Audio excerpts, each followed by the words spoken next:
Friends, I am Abhishek. Welcome to my YouTube channel the ocean of Shiksha. तो आज की class में हम क्लास 6th की जो लास्ट चैप्टर है पॉलिटिकल साइंस का जो आज लास्ट चैप्टर आज हम उसको कंप्लीट करेंगे, जो कि हमारा है अर्बन लाइवलीहुड। अर्बन लाइवलीहुड का मतलब होता है जो शहर के जो लोग होते हैं, यानी कि जो भी लोग, जैसे कि हम सब जैसे दिल्ली जैसे शहर में या जो बेंगलोर जैसे शहर में रहते हैं या मुंबई पुणे जैसे शहर में जो रहते हैं, वहाँ के लोगों का जो जीवन होता है, शहर के लोगों का जो जीवन होता है वो किस तरीके से होता है, वो आज हम इस चैप्टर में समझने की कोशिश करेंगे। क्योंकि जो हमारा चैप्टर 8 था उसमें हमने क्या समझा कि जो गांव के लोगों का जो जीवन होता है वो किस तरीके से होता है। तो उस चैप्टर यानी कि जो हमारा चैप्टर 8 है और चैप्टर 9, इन दोनों में हम ये कंपेयर करके देखेंगे कि जो सबसे ज़्यादा जो टफ लाइफ है वो किसकी होती है, शहर वाले लोगों की होती है या जो ग्रामीण के क्षेत्र में जो लोग रहते हैं उनमें। तो जैसे कि यहाँ पे जो एक फिगर दिखाया गया है, जैसे यहाँ पे एक फिगर है, इसमें आप देख सकते हैं, जैसे ये जो फिगर दिखाया हुआ है इसमें क्या है, जैसे यहाँ पे बस की सर्विसेज हैं, लोगों के पास अपने कुछ कार्स हैं या मल्टी फ्लोर बिल्डिंग्स है। यहाँ पे कुछ रोड साइड वर्कर हैं जो कि रोड के साइड अपना छोटा मोटा बिजनेस करते हैं। फिर यहाँ पे जैसे ढाबा में दिखाया गया है, यहाँ पे एक मॉल टाइप में दिखाया गया है। तो जैसे यहाँ पे फिर स्कूल दिखा रहा है। तो मतलब यहाँ पे ये दिखाने की कोशिश की जा रही है कि जो एक अर्बन एरिया के जो पीपल होते हैं तो उनका लाइफ किस तरीके से रहता है और कौन कौन सी सुविधाएं उनके पास रहती हैं, कौन सी फैसिलिटीज़ रहती है उनके पास। जैसे कि यहाँ पे अगर हम इसकी बात करें, सबसे पहले हमें क्या करना है, इस फिगर को देखना है। इसके बाद हमें इस फिगर को देख करके बताना है कि हमें इसमें क्या क्या चीज़ें देखने को मिल रही है। उसके बाद क्या करना है, इस फिगर को देखने के बाद जो कि हमने चैप्टर 8 पढ़ रखा है उसमें हमें कंपेयर करना है, यानी कि चैप्टर 8 और 9 इन दोनों में हमें ये कंपेयर करना है कि जो गाँव के जो लोगों का जो जीवन है और जो अर्बन लोगों का जो जीवन है वो इन दोनों के लाइफ को हमें क्या करना है, कंपेयर करके देखना है। अगर हम इसी को आगे देखें तो इसमें क्या है, कुछ डिफरेंट सिटीज़, यानी कि अगर हम बात करें कुछ सिटीज़ में जो सिटीज़ के पार्ट्स हैं वो हमें क्या है, वो डिफरेंट देखने को मिलते हैं किससे, अदर सिटीज़ के। जो यहाँ पे कहने का मतलब है कि जो हमें कुछ जो सिटी होते हैं वो हमें दूसरे सिटी से कुछ अलग देखने को मिलता है, जो कि हमें इस चित्र को देख करके समझना है और हमें नोटिस करना है कि कैसे अलग है। अगर हम आगे देखें तो जैसे कि हमारा जो देश है, हमारा जो कंट्री इंडिया है, उसमें 5000 यानी कि 5000 क्या है टाउन्स हैं और 27 क्या है बिग सिटीज़ हैं, जैसे कि चेन्नई, मुंबई, दिल्ली, कलकत्ता। ये ऐसे कितने बिग सिटीज़ हैं, तो हमारी कंट्री में 27 क्या है बिग सिटीज़ है और कितने, तो 5000 से ज़्यादा क्या है तो टाउन है, जहाँ पे लोग क्या है 24 घंटे अपना क्या करते हैं, काम करते रहते हैं। जैसे कि कहा जाता है कि जो मुंबई है वो, जैसे कि मुंबई है वो एक ऐसा शहर है जहाँ के लोग कभी भी सोते नहीं है, 24 घंटा वो शहर हमेशा जगा हुआ रहता है। तो इस टाइप से हमें यहाँ पे देखने को मिलेगा कि जो शहर का जो जीवन है, किस तरीके से आदमी क्या करते हैं, अपने लाइफ को सर्वाइव करता है। मोस्टली जो शहर में जो लोग आते हैं वो किस लिए आते हैं, तो एम्प्लॉय यानी कि रोजगार के पर्पज से आते हैं, ताकि वो शहर में एक काम ढूंढ सकें और अच्छी खासी उनको सैलरी के तौर पे उन्हें एक जॉब करने की अवसर उन्हें मिल सके, जिसमें वो अपना अच्छा खासा पैसा कमा सके कंपेयर टू जैसे कि वो गांव से ज़्यादा कमा सके। तो यहाँ पे हम जो अपना चैप्टर डिस्कस करेंगे वो एक स्टोरी के बेस पे होगा, जो कि हम स्टार्ट करेंगे किस पे, जो रोड साइड पे जो वर्कर्स होते हैं वो जो काम करते हैं हम उस पर बात करेंगे। यहाँ पे एक अननोन पर्सन है जो कि अपनी कज़न सिस्टर के साथ, अपने कज़न मौसी के यहाँ ही है, अपनी कज़न सिस्टर के साथ वो बाहर मार्केट घूमने को निकलती है। तो वो बाहर जो जो चीज़ देखती है वो अपने इस स्टोरी में उसने क्या किया, एक्सप्लेन करके बताने की कोशिश की गई है। जो अर्बन एरिया होता है, जो रूरल जो शहरी क्षेत्र है, वहाँ के लोग किस तरीके से छोटे बिजनेस करते हैं, कोई दूसरे के यहाँ नौकरी करते हैं, फैक्ट्री के यहाँ किसी फैक्ट्री में काम करते हैं, किसी का अपना बिजनेस है जो कि दूसरों के यहाँ एम्प्लॉय ना होकर के उन्होंने दूसरों को एम्प्लॉय दे रखा है। तो इस स्टोरी में ये सब चीज़ें बताने की कोशिश की गई है। तो ये स्टोरी हम देख लेते हैं। जैसे कि यहाँ पे जो एक अननोन पर्सन है जिसका वो क्या है, अपने एक कज़न सिस्टर यानी कि अपनी मौसेरी बहन के साथ वो यहाँ गिनी चुनी बार मतलब कई बार यहाँ आ चुकी है। वह बहुत बड़ा शहर है। एक बार जब यहाँ आई थी वो, तो मौसेरी बहन है, मुझे उसने घुमाने के लिए उसे वो ले जाती है। हम जो फिर वो अपने स्टोरी में आगे वो बताती है कि जो हम हैं वो क्या करते हैं, जैसे वो दोनों और ये जो अननोन पर्सन है और उसकी जो कज़न सिस्टर है, वो हम तड़के ही घर से निकल गए थे। जैसे वो अपने स्टोरी में बता रही, जैसे कि जो अननोन पर्सन है वो और उसकी जो कज़न सिस्टर है जैसे ही रोड पे निकले, तो जैसे ही वो रोड पे निकले तो वहाँ पे क्या है, बड़ी संख्या में उन्हें जो सड़क की तरफ से मुड़े उन्होंने देखा है कि काफ़ी चहल पहल थी। जैसे कि अक्सर हमें देखने को मिल जाता है कि जो अर्बन एरिया होता है वहाँ पे जो रोड सब होते हैं, यानी कि रोड सब होते हैं, मोस्ट ऑफ टाइम क्या रहते हैं, हमेशा बिजी देखने को मिलते हैं। मोस्ट ऑफ टाइम क्या रहते हैं, हमेशा बिजी रहते हैं। तो वही चीज़ बताने की कोशिश की गई कि जब इसमें जो अननोन पर्सन अपनी कज़न सिस्टर के साथ निकलती है, तो जैसे ही वो मेन सड़क के टर्निंग पे जैसे ही मुड़ती है, तो वहाँ पे वो क्या देखती है, काफ़ी मतलब काफ़ी चहल पहल है, मतलब बहुत ज़्यादा क्राउड है, बिजी रोड है, जिसमें वो देखती है कि सब्जी बेचने वाले लेडी मतलब अपने ठेला लगाकर टमाटर, गाजर व खीरे को सजा रहे, जिससे कि क्या हो, वास्तव में जो व्यक्ति जो खरीदना चाहे वो उसके पास आकर के खरीद सके।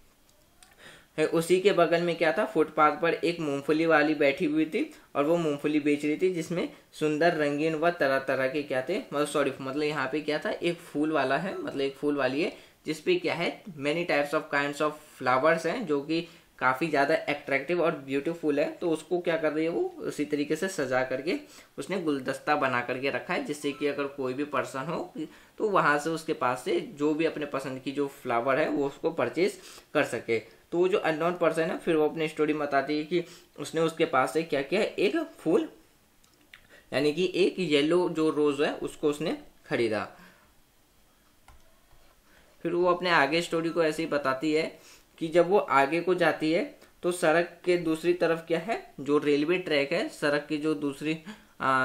दूसरी तरफ उसको जो सड़क का दूसरी तरफ है उस पर रेलवे ट्रैक पर एक व्यक्ति अखबार बेच रहा है और वहाँ के पे क्या है, काफ़ी ज़्यादा क्राउड है, क्योंकि जो मोस्ट ऑफ द जो पीपल हैं वो क्या करते हैं, न्यूज़पेपर को पढ़ना चाहते हैं, इसलिए न्यूज़पेपर वाले के पास क्या है, काफ़ी ज़्यादा भीड़ है। वहीं पे क्या है, एक ऑटो रिक्शा स्कूल के बच्चों से मतलब काफ़ी ज़्यादा ओवरलोडेड भरा हुआ है। वो ये सारी चीज़ें क्या है, तो बता रही है कि जो उसने एक मतलब अपने टाउन में जो वहाँ पे वो घूम रही है वो अपने स्टोरी में बता रही है कि उसने सड़क पर क्या क्या देखा। और ये एक्चुअली ये सारी चीज़ें हम क्या है, तो अपने जितने भी अर्बन एरिया है तो वहाँ पे हम ये सारी चीज़ें देख सकते हैं। जैसे ही हम मार्केट की ओर निकलते तो हमें जो भी रोड पे दिखाई देती है, जैसे कि हमें जो ट्रांसपोर्टेशन वाले जो जितने भी व्हीकल्स हैं, जैसे ऑटो रिक्शा सब हो गए, ऑटो रिक्शा या अब ई रिक्शा, आज के टाइम पे जो ई रिक्शा चलते हैं तो उसमें क्या रहते हैं कि वो लोग क्या करते हैं, सवारी को ओवरलोडेड कर लेते हैं। तो वो सारी चीज़ें यहाँ पे बताई जा रही है कि जो स्कूल की जो छुट्टी का टाइम होता है तो वहाँ पे किस तरीके से ये जो ऑटो रिक्शा, ई रिक्शा वाले होते हैं वो ओवरलोडेड करके बच्चों को स्कूल ले जाने और छोड़ने का काम करते हैं, या जिस पर्सन को जिस सवारी को जहाँ जाना होता है वो उस हिसाब से उनको ले जाते हैं और दूरी के हिसाब से वो क्या करते हैं, अपना चार्ज लेते हैं। तो ये सारी चीज़ें यहाँ पे बताई जा रही है कि जो अर्बन एरिया है तो वहाँ पे लोग किस किस तरीके से अपनी डेली रूटीन का जो एक पार्ट है वो किस तरीके से फॉलो करते हुए जाते हैं। फिर यहाँ पे उस आगे की वो बता रही हैं कि वहीं ऑटो रिक्शा के पास फिर एक पेड़ के नीचे क्या है, एक मोची है जो कि जूते सिलने का काम करता है। उसके बाद बता रही कि जो छोटे से टीन के बक्से से अपना सामान निकाल रहा था। बड़ी सड़क के किनारे नाई अपना काम कर चुका था और उसके पास एक ग्राहक पहले से ही था जो सुबह सुबह दाढ़ी बनवाना चाहता था। मतलब ऐसा मोस्टली हमें रेयरली दिख जाते हैं कि जब भी हम रोड साइड को निकलते हैं तो वहाँ पे हमें जैसे मोची हो गए जो कि रोड के फुटपाथ पे या किसी पेड़ के नीचे अपना जो इक्विपमेंट होता है जिससे वो अपने जैसे शूज़ को सिलने का काम या चिपकाने का काम, जो भी उनका अपना इक्विपमेंट होता है वो लेके बैठे रहते हैं। फिर वहाँ पे हमें नाई का दुकान मिल जाता है, जिसमें कि जहाँ पे लोग अपने बाल कटवाते हैं, शेविंग करवाते हैं। तो ये सब हमें मोस्टली रोड साइड के किनारे दिख जाते हैं अक्सर वहाँ, जैसे कि जब भी हम अर्बन एरिया की बात करते हैं। हम उस जगह पर आ गए जहाँ पर रिक्शे वाले का एक कतार में खड़े होकर ग्राहक का इंतजार कर रहे थे। हमने एक को बाजार जाने के लिए तय किया, और जहाँ बाजार से वहाँ से बाजार 2 किलोमीटर है। यहाँ पे वो आगे की स्टोरी में वो बताती हैं कि वो उस जगह उस प्लेस पर पहुंची जहाँ पे क्या था, बहुत सारे ऑटो वाले क्या हैं खड़े रहते हैं, यानी कि एक टाइप जैसे काइंड्स ऑफ ऑटो स्टैंड होता है, तो उस तरीके से बहुत से जहाँ से लाइन से ऑटो सब खड़े रहते हैं, और जहाँ से जिस सवारी को जहाँ जाना होता है वो अपने एरिया के रिक्शे वाले को बुक करके वो अपने प्लेस पर, अपने डिजिग्नेशन पर जाती है। तो उसी तरीके से वो बताती हैं कि जो पर्सन है वो अपनी कज़न सिस्टर के साथ एक ऑटो में बैठे, जिन्होंने तय किया कि ये उस ऑटो से हम कहाँ जाएंगे, तो मार्केट जाएंगे, जो कि वहाँ से क्या था 2 किलोमीटर दूर क्या था, तो मार्केट था। फिर वो आगे की स्टोरी में बताती हैं, जब हम उस जगह पर ये तो हो गया। फिर वो बताती हैं कि यहाँ पे एक स्टोरी दी गई है, किसकी, एक बीचू नाम की जो बच्चू मंजी नाम के एक ई रिक्शा वाले की स्टोरी, यानी कि एक रिक्शा वाले की स्टोरी दी गई है। तो इस स्टोरी में ये है कि जो ये ई रिक्शा वाला जो है वो क्या है, बिहार का रहने वाला है, बिहार से आया हुआ है, और वो यहाँ क्या करता है, रिक्शा चलाने का काम करता है। वो अपनी फैमिली के बारे में बताता है कि उसकी एक वाइफ है, 3 बच्चे हैं, जो कि कहाँ है, गाँव में ही रहते हैं। उन्हें शहर वो क्या वो फिर वो बताता है कि उसके पास एक भी खुद की ज़मीन नहीं है। वो गांव से यहाँ किस लिए आया, तो वो यहाँ पे रेगुलरली काम करने के लिए आया है, जिससे कि जो भी उसको वो इनकम हो उससे वो क्या कर सके, अपने गांव के पास जो भी, मतलब वो कहता है कि वो शहर में जो भी ई रिक्शा मतलब रिक्शा चलाने के बाद जो भी उसको कमाई होता है उसका कुछ हिस्सा वो क्या करता है, विलेज भेज देता है अपने फैमिली के पास, जिससे क्या हो, तो उसकी फैमिली सर्वाइव कर सके। फिर वो बताता है कि वो यहाँ जब आया तो पहले उसके पास कोई भी रिक्शा नहीं था। वो यहाँ आकर के किसी से उधार लेकर के एक पुरानी रिक्शा को खरीदा, और उसके बाद वो क्या करता कि उस एरिया में 2 से 6 किलोमीटर के बीच में वो उस रिक्शे को चलाता है, जो कि सुबह 8 बजे से शाम के 6 बजे तक, या सुबह 8:30 बजे से लेकर के वो रात तक काम करता है, जिसमें से क्या वो 6 किलोमीटर तक ही चलाता है, और जिसमें से वो सवारी से क्या है, दूरी के हिसाब से वो पैसा चार्ज करता है। फिर वो बताता है कि उसका एक फ्रेंड है जो कि उन्हीं के साथ वो रेंट पे रहता है, और उसका जो फ्रेंड है वो नियरली क्या करता है, वहीं की फैक्ट्री में काम करता है, जिससे उसे एक दिन का 80 से 100 रुपये मिल जाता है। फिर वो बताता है कि वो 50 से 60 रुपये है वो क्या करता है, फूड और रेंट में दे देता है, बाकी जो भी सेविंग करता है वो अपनी फैमिली को गाँव भेज देता है। फिर वो बताता है कि उसने 2 से 3 गांव को क्या कर रखा है, वो कहता है कि वो 2 से 3 बार साल में गांव जाता रहता है अपनी फैमिली से मिलने के लिए। फिर वो कहता है कि उसकी जो फैमिली है वो क्या है, survive on the money I send, यानी कि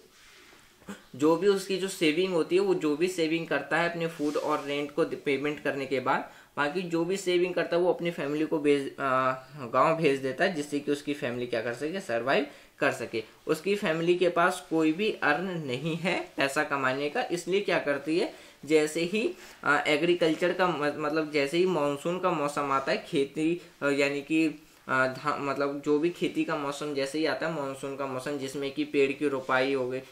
फसल की रोपाई कटाई के लिए, तो उसकी वाइफ क्या करती है, वहाँ के गांव में अपने ही गांव में जा करके खेतों में काम करना शुरू कर देती है, जिससे के कारण उसे क्या है, तो उसे भी कुछ पैसे वहाँ पे मिल जाते हैं। तो ये एक स्टोरी थी किसकी, तो बच्चू मंजू एक रिक्शा वाला था। वो बताता है कि वो शहर किस पर्पज से आया था। वो शहर जब आया तो उसने किसी से उधार लेकर के अपना एक रिक्शा लिया, रिक्शा खरीदा, और रिक्शा खरीदा और वो अपने लाइफ को सरवाइव करता है।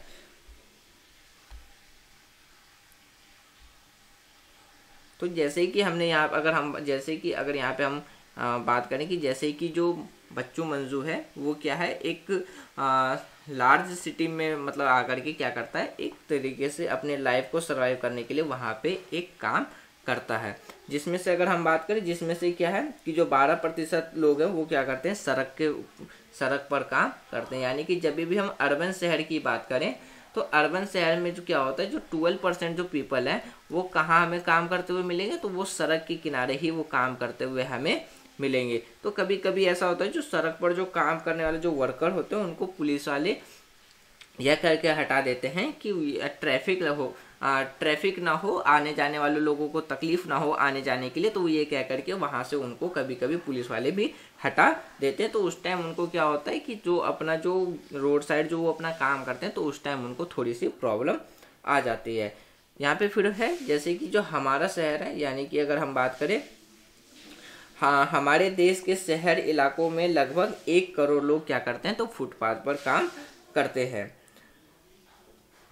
और ठेले पर अपने सामान को बेचते हैं। अभी हाल फिलहाल तक क्या है कि गलियों और जो फुटपाथ पर इस काम को यातायात और पैदल चलने वाले लोगों के लिए रुकावट की तरह से देखा जाता है। अक्सर किसी भी अगर हम अर्बन एरिया में जाएं तो वहाँ पे अगर कोई भी जो ठेला वाला है या जो फुटपाथ जो रोड साइड वर्कर है उसको पुलिस वाले ये कह के हटा देते हैं कि जो आने वाले जो लोग हैं और जो ट्रांसपोर्टेशन है जो एक जगह से दूसरी जगह जो होते हैं जिसकी वजह से ट्रैफिक ना हो, तो वो अक्सर ऐसा बहाना करके क्या करते हैं, तो उनको उस जगह से हटा दिया जाता है। सरकार भी उस कानून को बदलने पर रिसेंटली क्या है, तो सरकार अब इस कानून को क्या है तो बदलने के विचार पर है। जैसे कि सरकार भी उस कानून को बदलने पर विचार कर रही है जिससे उन पर जो प्रतिबंध लगाया गया है कि जो रोड साइड काम करते हैं उन पे जो भी प्रतिबंध लगा रखा है वो सारे हटा दिए जाए। कानून में बदलाव आने से उनके पास काम करने की जगह होगी, यातायात एवं लोगों का जो आगमन है वो भी अपनी जगह से रूप से ही हो पाएगा। ऐसा सुझाव है कि जो शहरों में कुछ फुटपाथ और जो ठेलों पर जो सामान बेचने वाले हैं उनके लिए तय कर दिया जाए। यह भी सुझाव है उन्हें खुले के रूप में आने जाने की अनुमति हो और वे लोगों को उन सीमितों में रखा जाए जो उन पर निर्भर करते हैं। तो यहाँ पे क्या है कि सरकार क्या कर रही है, एक डिसीजन मतलब अपने जो उनके सरकार की जो लॉ है उसको क्या कर रही है आज के टाइम पे वो चेंज करने की कोशिश में है, जिसके कारण क्या कि जितने भी जो रोड साइड वर्कर हैं, जो ठेले पे जो काम करने वाले जो वर्कर हैं उनको भी क्या हो तो एक मतलब काम करने का अधिकार मिल सके। तो अगर हम उसी के आगे अब बात करें कि अब बात करते हैं जब हम मतलब वो जब बाजार में जाती है, यानी कि जो इसमें जो अननोन पर्सन है जब वो कहाँ पहुँच जाती है, तो बाजार में पहुँचती है। तो यहाँ पे पता नहीं कि वो आगे बता रही है कि जो जब हम यानी कि